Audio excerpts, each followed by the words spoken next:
फक्त काम करा आमचं साहेब, नाटक नाही साहेब. तुमच्याकडे पाठवले खासदार साहेब म्हणले मी तुमचं काम करणार नाही.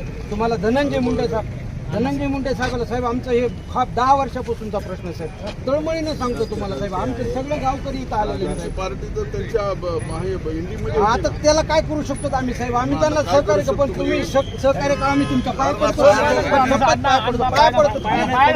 फक्त काम करा आमचं साहेब, नाटक नाही साहेब, नाटक नाही. दिवसापासून आमचा प्रश्न आहे. आम्हाला लेखी द्यायला प्लीज प्लीज साहेब, प्लीज.